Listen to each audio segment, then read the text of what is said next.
세상의 모든 지식 언더스탠딩.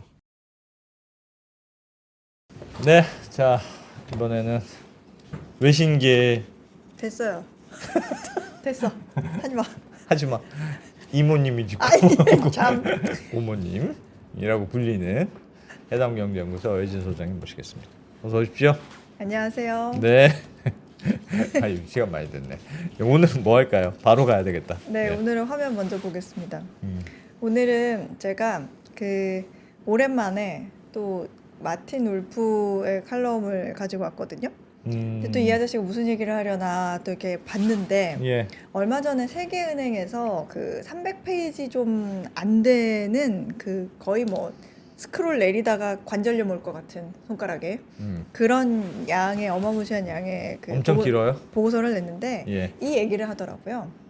근데 마틴 울프가 이 칼럼에서 친절하게 그 핵심 내용을 알려주기도 했고 그리고 이 보고서 자체가 무엇보다 그 주인공이 거의 한국이에요. 정말요? 네, 그래서 우리가 좀 알았으면 하는 내용이라서 소개를 해드리려고 합니다. 일단 그 보고서가 뭔지 이게 그 보고서예요. 세계은행에서 쓴 보고서인데 The Middle Income Trap이라고 해서 뭐 중진국 함정 뭐 이렇게 읽기는 합니다. 근데 이 보고서의 내용은 대략 이런 거예요. 후진국이 중진국 단계를 거쳐서 선진국이 되려면 도대체 뭐가 필요할까? 도대체 뭐가 필요하길래 이렇게 후진국에서 선진국이 되는 똘똘한 나라는 눈을 씻고 찾아봐도 없을까? 뭐, 그래. 옛날에 선진국 된 사람은 예전부터 선진국이고. 그러니까. 그리고 도대체 이 미들 인컴 트랩, 그 중진국 함정이라는 게 도대체 선진국 뭐길래? 아니었다가 선진국 된 나라가 진짜 코리아가 유일하대요. 맞아요. 코리아도 약간 애매합니다. 선진국이라고 하기에. 근데 이 보고서에서는 지금 정부가 별로 마음에 안 들어서 그렇게 얘기하는 거죠. 지금? 아니요.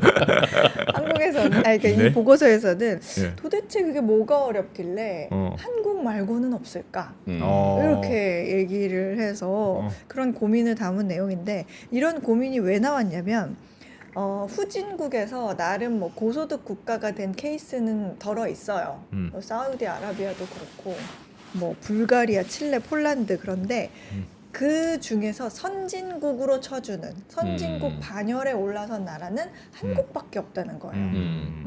근데 이거는 정말 한국이 예외적인 거다.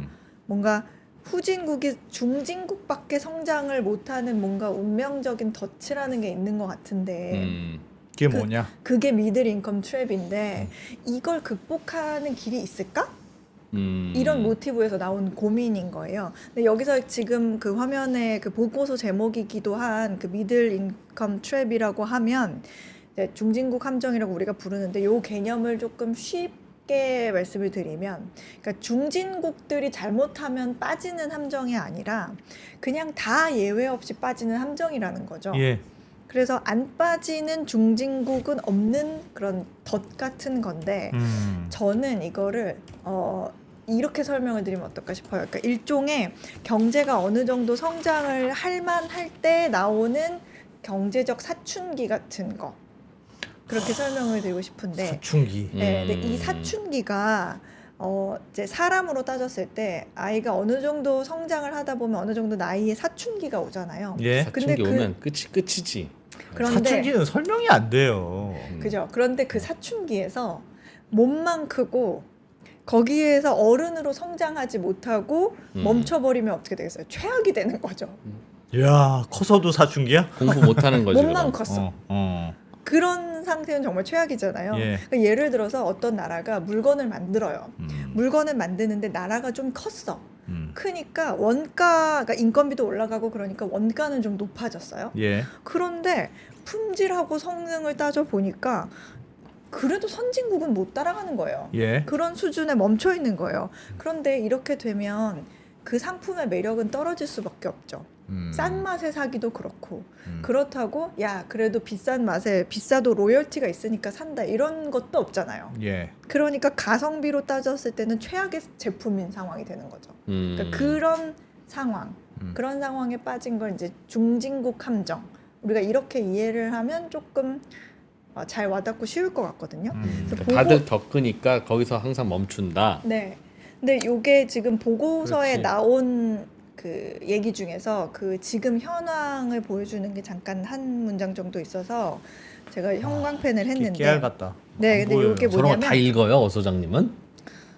와. 요약본이라서 써머리라서 이거는 무조건 읽죠. 네. 네, 근데 이 요즘 같은 추세로 갈 경우에는 저 말이 뭐냐면 중국은 10년, 인도네시아는 70년, 인도는 75년이 걸려야 비로소 1인당 소득이 겨우 미국의 25% 수준에 도달할 거다. 야, 10년 있어도 미국의 25%밖에 안 돼요? 1인당 네. 소득이 나머지는 70년 있어야 된다는 말은 안 된다는 안 거네. 된다는 저거. 얘기네. 그래. 라는 미국이 말이 가만히 저기에 넌 가만히 있어 이런 뜻인데. 70년간 무슨 일이 있을 줄 알아. 그런 얘기였고요. 그리고 또 하나 요 그림을 또 보여드릴게요. 예. 요거는 그런데 지금 제가 말한 그런 나라들이 너무 많다는 거예요. 이 그림은 세계은행이 분류한 올해 기준으로 이제 소득 레벨에 따른 그 국가들을 표시해 놓은 건데 네. 현재 108개 나라가 중위소득 국가로 분류가 돼 있어요. 초록색일수록 잘 사는 나라, 그렇죠. 빨간색일수록 못 사는 나라, 그렇죠. 근데 짙어질수록 더 잘 사는 지금 나라. 연두색이 중상위 소득 국가. 미들 인컴 트랩에 빠져 있는 나라가 연두색이라는 네, 거죠. 어퍼 미들 인컴이고요. 그다음 핑크색이 중하위 소득 국가. 그러니까 로워 중상위 인컴. 소득국에는 뭐 로어 미들 중국, 인컴. 태국, 뭐 인도네시아, 멕시코, 튀르키예 이런 게 포함돼 있고 중하위 국가에는 인도, 그다음에 베트남, 필리핀, 그다음에 뭐 예. 이집트, 파키스탄 이런 게 있어요. 분홍색, 연두색이 그 중진국들인데 진짜 많네요. 네, 근데 이런 중위 소득 국가에는 60억 명의 사람들이 그래서 살고 있대요. 야. 세계 인구의 75%인 거예요. 예.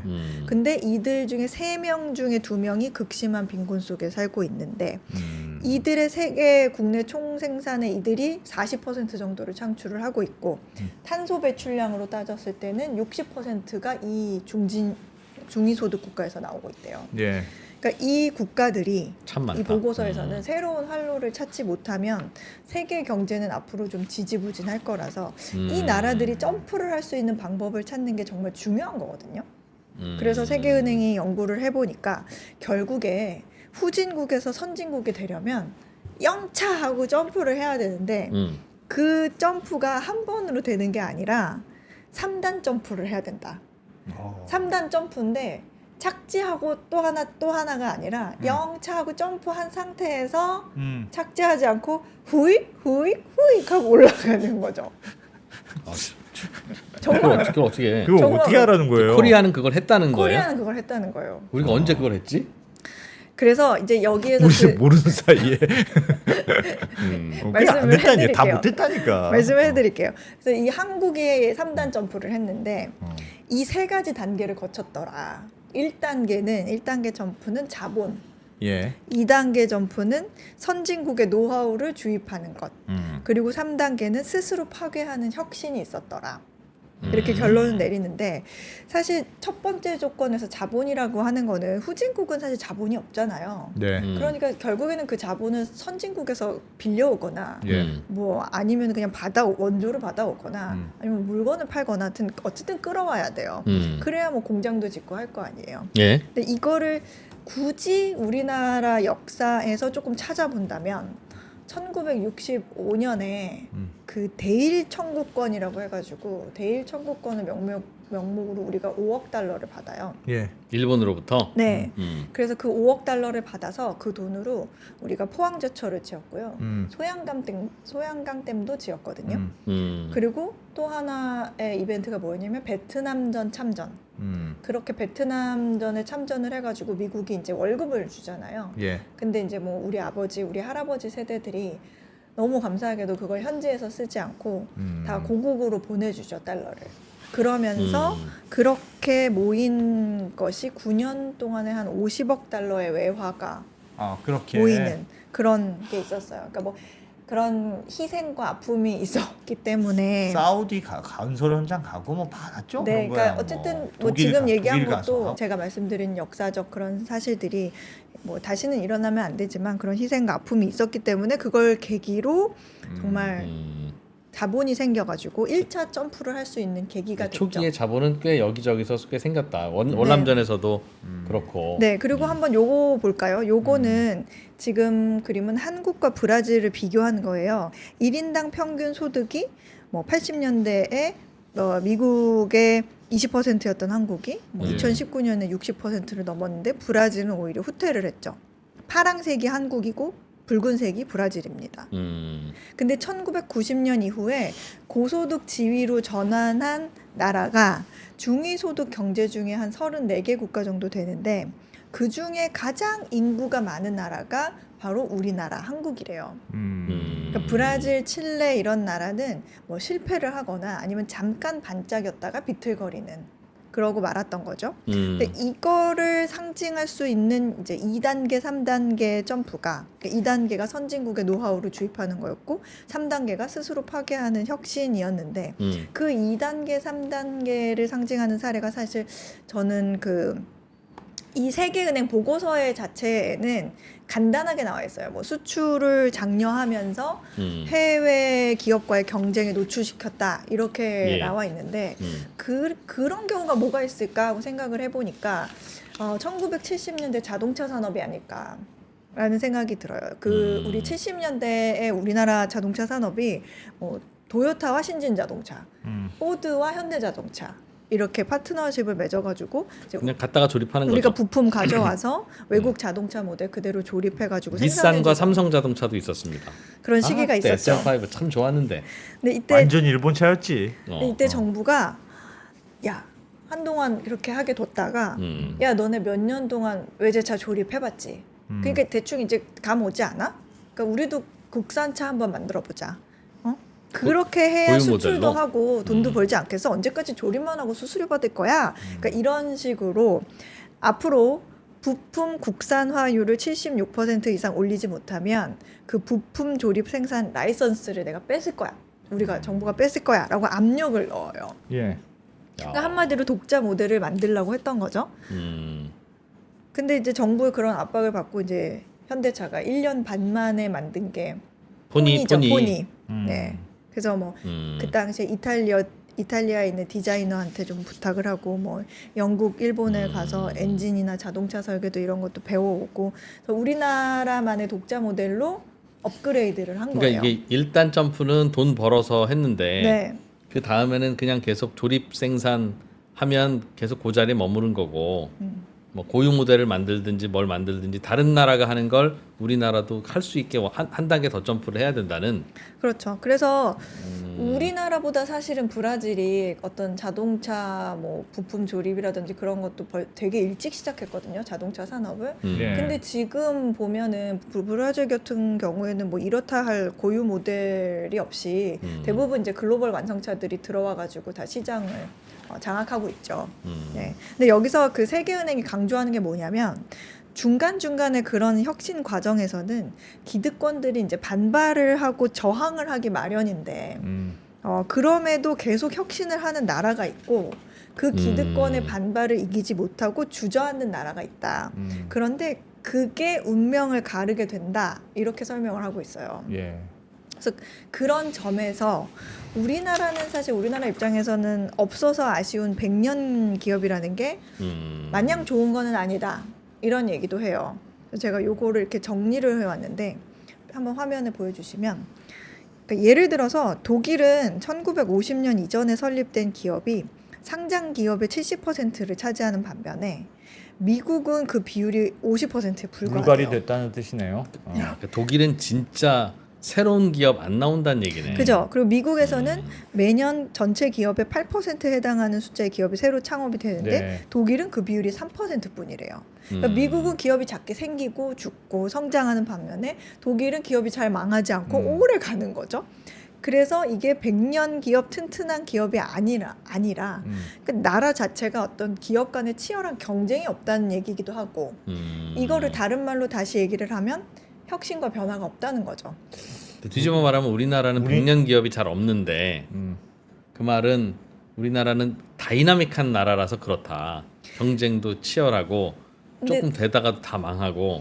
우리는 아직 역사가 짧아가지고 100년 기업이 없는 거 아닐까요? 100년 자체가 안 되긴 했죠. 뭐 우리도 100년 기업이 있기는 한데 네. 사실 어떤 새로운 경제 시스템이 나오고 거기서 혁신이 이루어지면 예. 100년 된 규모가 좀 작은 기업들은 사실 대부분 사라집니다. 뭐 사라져야지 사실은. 네, 그리고 예를 들어서 뭐 100년까지는 아니더라도 우리가 피처폰 쓰던 시절 있죠. 피처폰 이렇게 봤던 시절에 뭐 삼성, LG, 펜텍, 스카이 뭐 이런 회사들이 있었잖아요.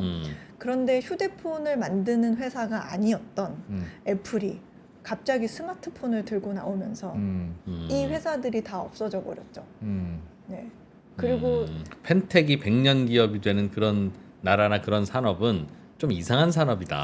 그런 얘기네요. 그렇지. 그죠? 사실 모토로라가 100년이 조금만 더 있으면 100년 다 돼가거든요. 근데 지금은 좀 이렇게 힘이 좀 없죠. 사실. 근데 네. 그게 오히려 발전하는 나라지. 모토로라가 계속 지금도 1등 먹고 100년 가고 그러면 이상한 거 아니냐?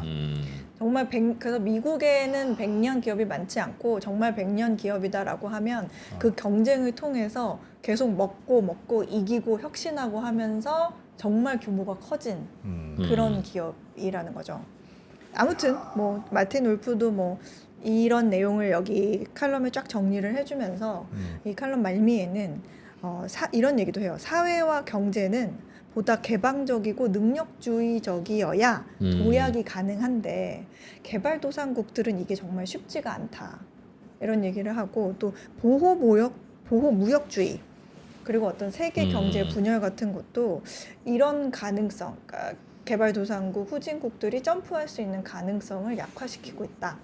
뭐 이렇게 얘기를 합니다. 그래서 뭐 우리나라도 근데 뭐 선진국 OECD에 들어갔으니까 선진국이 뭐 기준으로 하면 하는데 요즘 걱정하는 분들이 많잖아요. 왜냐하면 기존에 있던 지금까지 잘해왔던 그 산업군들이 다 약해지고 있지 않습니까? 자동차, 뭐 자동차, 반도체, 철강, 반도체 뭐 이게 우리를 그동안 먹여 살렸던 쪽은 다 뭔가 예전 같지는 않은 것 같고. 근데 신규 산업은 그럼 뭐가 있어? 그럼 잘 없어요.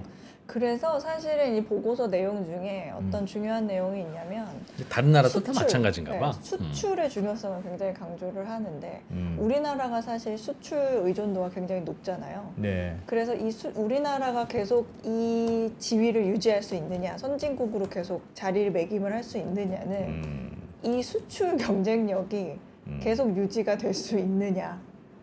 만약에 그게 아닐 것 같다. 다른 나라가 치고 올라올 수 있을 것 같다. 만약에 뭐 인도가 중국을 추월할 수 있을 것 같다처럼 이걸 대신할 수 있는 것들이 생겼다. 그러면 이제 우리는 이제 반도체, 조선 이런 거 종목 빨리 바꿔야죠. 새로운 산업을 뭘로 찾아야죠. 바꾸냐는 거예요. 그러니까. 네. 그러나 아직 우리의 수출 경쟁력이 한동안은 유지가 될 것 같아. 그래도 우리가 제일 잘할 것 같아. 라는 질문에 대해서 예스라는 대답이 나온다면 이 선진국으로 가는 그런 위치는 계속 한동안 유지될 거다. 뭐 이런 얘기가 있습니다. 그러니까 선진국이 되려면 3단 점프를 해야 되는데 그 3단 점프를 코리아는 어찌어찌 했는데 다른 나라들은 보니까 다 못하고 있는데 다른 나라들은 진짜 못할까? 이 3단 점프를 그 질문이네. 거기에 대해서 못할 가능성이 높다? 한국 가능성이 같은 높다. 나라는 다시 나올 가능성이 어렵다. 라고 이제 얘기를 하고 있죠. 초기에 아주 어려울 때는 자본이 이렇게 모으기도 어려운데 갑자기 왜냐면- 베트남전 터지고 중동 특수 그쵸. 터지고 하는 것도 꽤 운이다. 과거에 그런 우리가 점프를 할 수 있었던 계기들이 지금 21세기에서는 다시 일어나기 어려운 어떤 행운이었다? 이런 식으로 근데 해석을 왜 하는 것 갑자기 이런 보고서를 썼을까요? 갑자기는 아니고요. 의도한 계속 바는 있을까요? 중진국의 함정이란 말은 계속 있었고요. 음. 그다음에 세계은행 보고서가 프로님께서 뭔가 세계은행도 하실 말씀. 할 게 없어서 OECD와 세계은행이 모여서 뭐 하냐고요. 이런 거나 써야지. 왜 갑자기 이걸 썼냐고. 그러니까 우리가 언더스탠딩이 왜 오늘 갑자기 그 안희철 변호사님 모셔서 이런 얘기 들었어? 하는 고려아인이 거 똑같아. 고려아인이 지금 이슈니까. 그렇게 따지면 전 세계 지금 중진국들이 70년째 다 힘을 못 쓰고 있어요. 한국 빼고는 그런 거지만 근데 왜 지금 그러면 뭐라도 내야 되는데 아이템이 없어. 네, 하여튼 근데 지금 경제계에서 조금 뭐 연구 많이 하시고 뭐 예. 강의도 하시고 이런 분들 중 사이에서 얘기를 해보면 요 보고서가 나온 지는 한 한두 달 됐나? 근데 이 보고서가 굉장히 핫했어요. 네, 그래서 다 한 번씩 다 읽어보시는. 코리아 얘기도 되어 있으니까. 근데 네. 파이낸셜 타임즈에서도 이 얘기를 쓰더라. 네. 근데 그 얘기인 것 같습니다. 그러니까 예를 들면 아까 폰이 얘기했는데 자동차 조립 생산 이제 시작해서 3년 차야. 이제 돈 좀 벌고 있어. 이제 들어오고 있어. 근데 보통 그럴 때는 야 독자 모델 만들어 안 그러면 니네 조립 생산 못하게 한다라는 얘기는 잘 안 하죠. 이제 3년째 대년째 되면 야 정치 자금 좀 줘봐. 뭐부터 시작해서 할 텐데 그럼 왜 자꾸 그렇게 기업들을 못 살게 갈궜을까? 더 하나 더 가져와 그러게 수출해와 뭐 이렇게 그게 뭐 그 뭐 박정희 정부가 뭐 민족을 위해서 했겠습니까? 제가 보기엔 북한이라고 하는 위협 세력이 있으니까 우린 빨리 가야 돼. 초조한 거지. 우리는 초조한 지금 거 이거 이렇게 해가지고 10년 내내 당신들이 해가지고 조금 더 잘 사는 나라 돼서는 안 돼. 지금 저 소련한테 지원받아서 크는 거 봐라. 70년대 말까지만 해도 우리가 못 살았다면서요. 결국. 맞아요. 우리가 잘 사는 줄 알았는데 그러니 얼마나 초조했겠어. 그러니까 네 2년째 지금 조립하고 있으면 3년째는 족자 모델 안 만들어? 만들어야 돼? 뭐 이런 식으로 더 이제 했겠지. 그래서 우리나라가 그런 경제적 사춘기, 예. 그런 기득권의 반발 뭐 이런 것이 있을 때 최대한 그 사춘기를 조금 미루고, 그러니까 미룬다는 거는 어떻게 보면 억압일 수도 있고요. 최대한 미루면서 그 미루는 사이에 성장을 막 독려시키는 그런 방법을 썼다. 이렇게 해석을 하고 있죠. 그리고 뭔가 기득권이 만들어질만 하고 그럴 때 외환위기 터져서 다 망하고 어쩔 수 없이 그런 거 보면 뭔가 타이밍이 좀 맞는 것 같기는. 근데 하여튼 여기서 말하는 3단 점프가 되면 창조적 파괴 이런 게까지 돼야 선진국에서 그야말로 반열에 올라가는 건데 우리가 진짜 3단 점프를 잘했나? 그런 생각은 여전히 저는 퀘스천으로 남는 것 같아요. 그러니까 지금까지 자본을 모으고 내부적인 기술 발전을 이루고 잘해온 건 맞는데 당연히. 근데 그거를 넘어서는 파괴적 혁신이 과연 우리 내부에서 일어났나? 저는 나는 아직 목마르다. 저는 아직 퀘스천이 있는 것 같습니다. 오늘 배운 우리나라 더 3단 커야 점프는요 이런 거예요. 예를 들면 우리나라의 방송국 1960년대에 뭐가 있습니까? 아무것도 없지. 내가 요즘 MBC에 매일 아침 출근하잖아요. MBC에 가보면 여기 벽에 뭐 있냐면 1970년인가 60년 년에 MBC가 처음으로 방송업을 시작한 요만한 방송국일 때 보니까 어디 무슨 종로에 무슨 4층 건물에 4층 임대해서 쓰더라고요. 그렇게 시작한 게 이제 큰 방송국이 되는 과정에서는 꼭 그 회사뿐만 아니라 그 이제 2단 점프까지 된 거죠. 자본을 모으고 선진국이 하는 방송국까지 만든 건데 거기서 변신을 못 하니까 언더스탠딩 같은 데가 생기는 거 아닙니까? 자생적으로. 네. 우리 시청자들은 기존 방송국한테 예. 저런 거 해줘야 이런 거 해와 빨리 만희철 변호사 모셔와 성일광 교수님 뭐 어디 있어 빨리 잡아와 뭐 자세하게 좀 얘기해봐. 그런 얘기를 안 묻고 여기 와서 좀 여기다 자꾸 그러잖아요. 휴일에도. 크게 얘기하니까 또 그러네. 이게 파괴적 혁신인데 아. 보통 이럴 때는 기득권인 방송국들이 그런 거 안 하려고 하고 이런 거 없으면 없애려고 하고 그렇죠. 많이 그러죠. 그래서 없어지는 것도 있잖아요. 타다 같은 거 없어졌잖아. 그렇죠. 네. 그러나 또 언더스탠딩은 또 이렇게 꿈틀꿈틀 승승장구 하잖아요. 이게 바로 이제 파괴적 혁신이다. 라는 겁니다. 어떻게 야, 한국 경제는 미래가 있네. 진짜 힘들다 진짜. 아이템 하나 살려내기 이렇게 힘드냐. 그런 거다. 알겠습니다. 그래서 저는 우리나라가 앞으로 그 고령화 있잖아요. 예. 인구 절벽이 뭐 세계에서 제일 가파르다며. 뭐 저출산이 뭐 다른 데는 비교도 안 될 만큼 이렇다며요. 저는 개인적으로는 차라리 이게 낫다. 이렇게 급격하게 저출산되고 급격하게 고령화되면 위기감을 느끼고 초조해서 야 우리나라 야 이건 조금 이거 해서는 안 돼. 완전히 극단적인 방법이라도 해야 돼. 야 60세 너 군대 가 뭐 이런 얘기를 하잖아요. 우리는. 근데 어설프게 고령화되고 어설프게 저출산이 되면 그냥 개구리 뜨거운 물에 있는 그렇지. 개구리 뜨듯이. 그러다가 진짜 바보 될 텐데 우리나라는 확 꺾이기 때문에 야 인도에서 200만 명 데리고 와. 야 어쩔 수 없잖아. 그럼 나라 망할래? 이제 그런 거잖아요. 70년대 우리가 야 어쩔 수 없잖아. 나라 망할래? 그러면서 사춘기를 극복했듯이 그럴 것 같아서 저는 오히려 차라리 화끈하게 저출산이 낫다. 뭔가 그런 면도 또 있다. 혼날 얘기인가? 잘 모르겠네. 2% 저출산 환영. 논란 제조기. 고령화 더욱 심해질수록 좋아. 뭐. 분명히 그러겠지 또. 뭐. 알겠습니다. 네. 네, 오 소장님. 그 얘기 아닙니다. 아니에요. 아닙니다. 아니요. 건전한 얘기. 진짜. 건전한 얘기였네. 진짜 어. 2% 뇌피셜이긴 하지만 그런 점도 있다. 우리를 절실하게 만드는 것도 있다. 그런 얘기죠. 2% 나라 말할수록 말할수록 좋아. 좋아. 야 이거 진짜. 아, 참. 알겠습니다. 남자들은 네. 다 재입대해야. 뭐. 내가 언제 그런 얘기 안 했지? 네, 오 소장님 잘 네. 들었습니다. 네, 고맙습니다. 감사합니다. 네.